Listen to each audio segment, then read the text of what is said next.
Opening an English Bible often feels like entering a gallery of fragments, ancient laws, genealogies, and parables that appear unrelated to the modern eye. This experience is a form of snowblindness. When we read these texts in modern translation, we lose the specific cultural signals that once guided the original audience through the narrative. This creates a divide between the surface-level reading, common in everyday faith, and the rigorous, complex historical analysis conducted within academic seminaries. The apparent randomness is not an inherent feature of the text, but a side effect of the historical and linguistic distance between us and the writers. When read through the lens of its original context, these isolated stories align along specific, recurring patterns. Accessing these patterns does not require a new interpretation of the text, but a recovery of the original framework the authors used to organize their work. This recovery is achieved through narrative biblical exegesis, the practice of identifying the specific literary and historical meanings intended by the ancient authors. Consider one of the most recognizable accounts in history, David and Goliath. In modern English, it's typically read as a straightforward victory of a shepherd over a giant.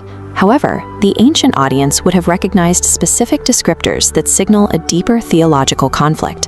In English, we read that Goliath wears a coat of mail or armor, but the Hebrew term is kaskeseth, a word specifically used elsewhere in the text to describe the overlapping scales of a fish or a reptile. The author characterizes Goliath as a creature covered in scales, deliberately invoking the primordial serpent introduced in the earliest pages of the narrative. Exegesis reveals that this event is a multi-layered historical moment, rather than a simple moral fable. This specific terminology functions as a hyperlink. Ancient authors utilized rare, recurring words to create intentional narrative bridges across different generations of text.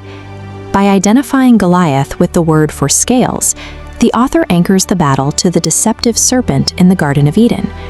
That same linguistic thread points forward to the eventual defeat of the great dragon described in later prophetic literature. This single word choice recontextualizes the story, positioning it as a load-bearing bridge between the origins of the narrative and its final conclusion. Because of these internal connections, an isolated story cannot be fully understood without acknowledging the broader architecture the authors intended. This technique, using specific terminology to link distant events, is a consistent feature throughout the collection.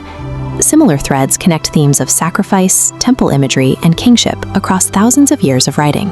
These recurring cross-references challenge the view of the Bible as a random anthology, revealing a coordinated, multi-layered narrative instead.